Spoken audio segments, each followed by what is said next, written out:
दुर्गाये नमः। या देवी सर्वभूतेषु शक्तिरूपेण संस्थिता नमस्तस्यै नमस्तस्यै नमस्तस्यै नमो नमः। भक्तों, नवरात्रि के 7वें दिन माँ दुर्गा का जो रूप पूजित होता है वह है माँ कालरात्रि। नाम से ही प्रतीत होता है मानो ये देवी मृत्यु और भय की प्रतिमूर्ति हैं। उनका शरीर श्यामवर्णीय है, केश बिखरे हुए, गले में विद्युत सी ज्योति से दहकता हार, चार भुजाओं में वज्र और खड्ग और सिंह पर आरूढ़ हैं। वे देखने में अत्यंत भयानक प्रतीत होती हैं, किंतु हिंदू शास्त्र में कहते हैं भक्तों के लिए वे अत्यंत शुभ फलदायिनी हैं।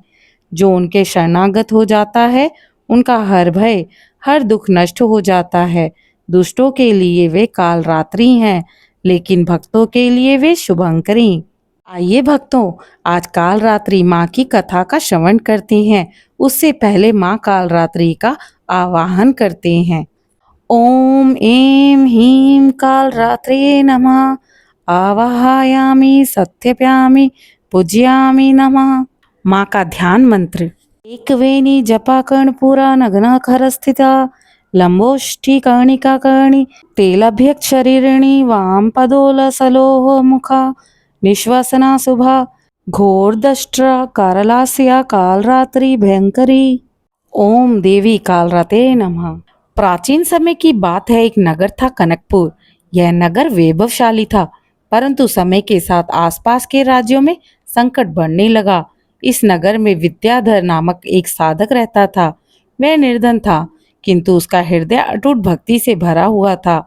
लोग उसे अक्सर मजाक उड़ाकर कहते थे, तेरे पास तो ना धन है, ना परिवार, ना सुख। तू क्यों इस भयानक कालरात्रि की पूजा करता है? साधक हंसकर बोलता, माँ का स्वरूप भले ही विकराल है, पर मेरे लिए वे करुणामयी माता हैं। वे अपने भक्तों को पुत्रवत संभालती हैं। वह प्रतिदिन तिनकों से छोटी दीप शिखा जलाकर माँ कालरात्रि का स्मरण करता था। उसका जीवन साधारण था, परंतु मन श्रद्धा से परिपूर्ण। एक समय नगर पर पड़ोसी दैत्यराज रक्तभीषण ने आक्रमण कर दिया। उसकी सेना असंख्य थी और उसके साथ कई राक्षस बलवान योद्धा थे। नगर के राजा ने भरसक प्रयास किया, परंतु सेना छोटी और दुर्बल थी। नगर में भय व्याप्त हो गया। लोग रोने लगे, मंदिर सूने हो गए, बच्चे भूख से व्याकुल होने लगे। कई लोग साधक विद्याधर के पास आए और बोले, यदि तुम्हारी माँ सच में इतनी कृपालु है तो हमें इस संकट से बचाए, वरना तुम्हारी भक्ति व्यर्थ है। साधक का मन द्रवित हो उठा। वह जानता था कि माँ सदा भक्तों की रक्षा करती हैं। उसने निश्चय किया कि वह रात्रि भर उपवास करेगा, माँ कालरात्रि का आवाहन करेगा। आधी रात का समय था। चारों ओर भयावह सन्नाटा छाया था। शत्रु सेना नगर के द्वार पर पहुंच चुकी थी। नगरवासी रो रो कर ईश्वर से प्रार्थना कर रहे थे। साधक अपने छोटे से झोपड़े में दीपक जलाकर बैठा और आंखें बंद कर माँ कालरात्रि का आवाहन किया।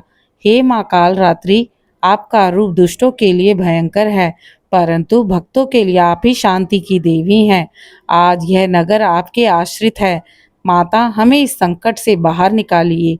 उसकी पुकार में सच्चाई थी, आर्तनाद था और माँ के प्रति विश्वास में गहराई। अचानक आकाश में बिजली कौंधी, धरती कांप उठी, नगर के चारों ओर गर्जन की ध्वनि गूंज उठी। सब लोग घरों से बाहर निकल आए। तभी नगर के द्वार पर एक दिव्य ज्योति प्रकट हुई। उस ज्योति से उभरकर सामने आई माँ कालरात्रि। उनका रूप अद्भुत था। श्याम वर्ण, विकराल नेत्र, बिखरे केश, गले में माला और हाथों में वज्र व खड्ग। वह गधे पर आरूढ़ थी। उनकी एक भयंकर गर्जना से पूरा नगर कांप उठा। शत्रु सेना उनकी आकृति देखकर भयभीत हो गए। कई सैनिक तो वहीं गिरकर प्राण त्याग बैठे। राक्षसों के नायक रक्तभीषण ने गर्व से हंसते हुए कहा, हे स्त्री, क्या ये हमें रोक पाएगी? परंतु माँ कालरात्रि ने वज्र प्रहार किया। क्षण भर में उसकी 100 सेनाएं धराशायी होकर गिर पड़ी। फिर उन्होंने अपने खड्ग से राक्षसों का वध करना आरंभ किया। उनके हर प्रहार से दानव सेना चूर हो रही थी। युद्ध भयंकर था, परंतु माँ कालरात्रि की शक्ति अपरंपार थी। रक्तभीषण जब स्वयं युद्ध भूमि में उतरा तो उसने मायावी रूप धारण किया। कभी हाथी, कभी सिंह, कभी विशाल पर्वत का आकार लेकर वह माँ को छलने लगा। परंतु माँ कालरात्रि ने मुस्कुराकर कहा, दैत्य, तू चाहे कितनी भी माया कर ले, सत्य और धर्म की शक्ति को परास्त नहीं कर सकता। माँ कालरात्रि ने दैत्यों पर आक्रमण कर दिया और खड्ग से उनका वध कर दिया। उसके मरते ही पूरी सेना भाग खड़ी हुई। नगरवासी हर्ष से भर गए। सबने साधक विद्याधर की प्रशंसा की और माँ को नमन किया।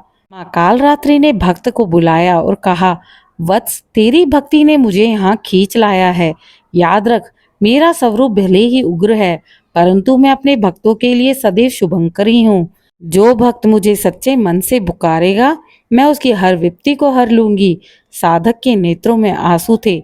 उसने माता को प्रणाम किया और माँ से प्रार्थना की कि इस नगर के लोग सदैव धर्म का पालन करें। माँ ने आशीर्वाद दिया और वह अंतर्ध्यान हो गई।